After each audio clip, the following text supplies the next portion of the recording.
Welcome back, MTG Joe here. Happy Pro Tour Standard Thunder's Outlaws of Thunder Junction day. So this weekend is the Pro Tour with the new set, Outlaws of Thunder Junction. It is a mix between limited of the set as well as standard. And this is our first look at the new standard format. The bunch pros, there's like 200 people playing. Cream of the crop, a lot of good players, and hopefully find some new ways to break out standard. The metagame breakdown was provided. Esper was the most popular deck, Esper Midrange. We had like Temur Analyst, we had Domain, we had a bunch of kind of decks that we've seen a lot of.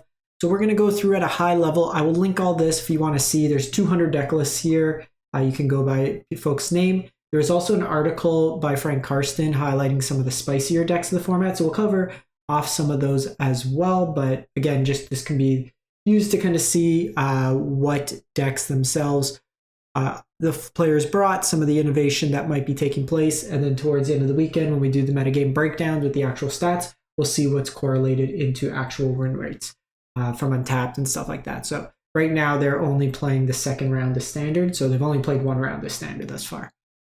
So kind of jumping in, we'll cover a couple of these decks, but one of the kind of spicier decks is Orzhov Bronco. So Caustic Bronco, Dark Confidant, Horse Mount, Snake hybrid. So how this kind of combo-esque works, and we use combination of cards that have synergy together. When it attacks, you reveal the top card of your library, put it into your hand, you lose life equal to that card's power. But if it's saddled, your opponent loses that much life. So what you're essentially trying to do is, with Insatiable Avarice, you can put on top of your library Shadow of Mortality, and then when you crew the Caustic Bronco, your opponent takes 15. So you kind of like close to one-shot your opponent. There's also things like Steel Seraph. While you most often will cast it for 3 mana, it counts as 6, so you can just 6-ball your opponent. You have Shieldrids, Appointed Peacekeepers, the Shrouded Shepherd, some interesting tech, gives a power boost to one of your creatures, but can also be used for the adventure side against like Convoke or any of the aggressive decks. You have some loot effects, and then Scroll for protection. Insatiable Avarice can be used as a tutor effect, but also just as card draw, and then some removal options in there. Aven Interrupter is another new card, just as a kind of a tempo counter spell. Your opponent tries to Sunfall while you send it back to their hand and tax them 2 mana. Pest Control is another card from the big score that's seeing a lot of sideboard play against the Convoke and very aggressively slanted decks. And then Rest in Peace reprint, but very strong card in the sideboard. Domain Ramp, taking a quick look, we have a 1 Wandering Emperor main that's kind of a flex spot. 3 Atraxas only in this list. Sunfall and Depopulate, so respecting creature decks, as well as 2 Spelunking and 1 Lockdown. Full 4 Cavern in this version. Sideboard, just full Elish Norn, which is kind of interesting, really good against Convoke, stuff like that. Long Goodbye is good against the Esper matchup. No Jaces in the sideboard, which is something you'll sometimes see. Mono Red Aggro. We got Slickshot Show Off making an appearance. So this version here, a little bit more creature centric. Phoenix Chick, Swift Spear, Slickshot, Fugitive Codebreaker in there. And then just a whole bunch of burn featured in here. Full Play with Fire, full Witch Stalker, full Lightning Strike. Only 2 Urbrass Forge. I think this is the best card in Mono Red. I would play 3 to 4, but they're splitting it with Chandra Dress to Kill.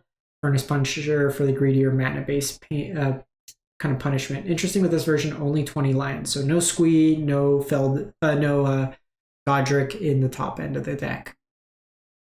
Bulgari Midrange. So we have the Rock, we have Archfiend of Dross in here, 1 Karabek as a new card. We have the Caustic Bronco as well in here. So just more ways to kind of accrue card advantage in your opponent. 3 Duress main in this one. So really hoping to hit these non-creature decks and hit them from there. Another couple of new cards we're seeing in the sideboard. Harvester of Misery, very good against like Convoke, stuff like that. Hostile Negotiator, so another mythic from Big Score. 4 mana, 4/3s. This is like the Alchemy card that forces your opponent to discard, and you get to investigate whenever one player discards 1 or more cards. So there's a lot of hand hate kind of featured in there when you want to shift out of some of the removal against stuff like Domain or like the grindier mid-range decks. 4 Color Legends, this is a fun deck. So this one's interesting. You got Vile Smasher in here. So this is actually a pseudo infinite damage combo. So with Relic of Legends out, with Vile Smasher out, you can basically just loop Honest Rutsteins. So they're warlocks, which should count for the outlaw. With those, the Honest Rutstein would trigger, it reduces the cost. You can tap it for mana with the Relic of Legends and then get the other copy back from your graveyard. You actually need Rona as well, because Rona would tap each time. So cut some steps, but you got like Slowgark for value in there, Tiny Bones in here, interesting as well. And then Vorinclex, I guess just for grindier value. This one's an interesting one to see in here. Jace for the mill, turn the earth against Jace's that you could just kind of shuffle back. A lot of interesting cards there. Domain ramp with Make Your Own Luck and the Imidane's Recruiter. So interesting to see Make Your Own Luck in here. Pretty stock list otherwise. Boros Convoke. Are they playing the Pixie? No Pixie in this one. 2 Sanguine Evangelist. 2 War Leaders Call in here. Biggest thing here is the Inspiring Vantage being the tech. Seeing the Urbrass Forge in the sideboard. More ramp. We have Temur Midrange with Duelist of the Mind in here. So a lot of kind of cool ones there. Another, this one's Boros Aggro with the Illuminator Virtuoso in there. Deal huge chunks of damage that way. Convoke, pretty stock otherwise. So you're seeing like mono red. I like this version with the Reckless Impulse, Ren's Resolve, Demonic Ruckus. A little bit more like in the Prowessy shell, but it gives you like more card advantage, I think. And then you're still seeing like the forges, stuff like that kind of mixed into there. 4-color Legends, we see kind of that combo with the Vile Smasher, which is pretty sweet. Hope to see that one on camera. We have our first Analyst deck, so this one's playing a couple copies of Atraxa for like a fair game plan, I guess. If they eat away at your graveyard. Doppelgang in there, a Braid's main, and Bonnie in the sideboard. So just kind of shifting to a fair game plan if needed. Post board, the stock Temur Analyst, the Mirror Control in here, which is an interesting one. No Sunfall in here, but like 3 steps ahead. You have Deadly Cover Up, Bat God, and Sheoldred, then Jace for like mill, stuff like that in the sideboard. We have our first Esper Midrange. There's so many variations of Esper Midrange. If you're interested in the deck, take a look at them because there's a lot of different ways to kind of approach it to your own kind of specifications. Just want to take a quick scan to see if there's anything else interesting. If not, we will jump to the spicy decks. So we have Rakdos Aggro, Sheoldred, Inti, Preacher, so that kind of shell. Forsaken Miner comes back when you commit a crime, which is pretty sweet. So interesting one there. We have Grixis Reanimator with Hidezuku and Kari. Phyrexian Flesh Gorger in here. You have Italis, Atraxas. This version's trying to use push-pull to revitalize. What does Kylox Vold Striker do?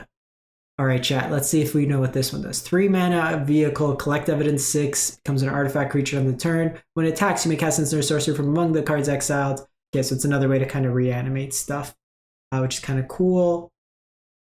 Moment of Truth. So just very interesting build here of Grixis. The one I want to kind of highlight is the spiciest decks.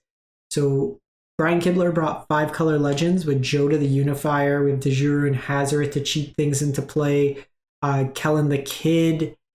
You get to cast cards from like other places. You get value from that. Rona to kind of loot. Hajar's for protection. Malira kind of protection in there. Relic of Progenitus. Then you got Annie, Flash the Veteran to get back some like value. Night Clubbers against the aggressive decks. So kind of a sweet one from Brian Kibler. The Mono Black Bloodletter combo. So Bloodletter with Russia Dead basically can one-shot your opponent. Otherwise, it's like a Mono Black mid-range shell. You got Tiny Bones joins up, Vadmir, Karavek, kind of all mixed into there. We have the Bronco list, which we highlighted already. temur Prowess. So similar to like the mono red versions, we got Elusive Otter, Questing Druid, Audacity in here, Snakeskin Veil for protection, get access to pick your poisons, and Spell Pierces in the side. Love me a Slick Shot Miner in the mail. The Convoke, the Boros Aggro. We have a Azorius Artifacts deck, so Thran Spider. We have a Simulation Aegis in here. We have the Synthesizer, which is seeing like a lot of play in like Legacy and older formats with Affinity, so you kind of cheat to play that. It's a sweet list. Gets you access to like a whole bunch of powerful artifacts, but then you still have like Depopulate, the Unstable Glyph Bridge as a sweeper. You could play Sunfall if you're interested as well. It gives you another answer there. We have Jund Analyst, which is just another take of the deck. You get access to Black Manage, Pillage the Bog for tutor effects. Just really giving you some sweeper answers and removal. Makes you a little bit more capable of fighting the fair battles against like creature decks. We have Mono Blue Cauldron. So someone brought the Cauldron deck. So the Infinite Mana deck, basically tap on tap with, I guess, a Soul Cauldron, and then you ping your opponent to death with Realm Scorcher Hellkite. Training Grounds that reduce activated abilities. So cool one there.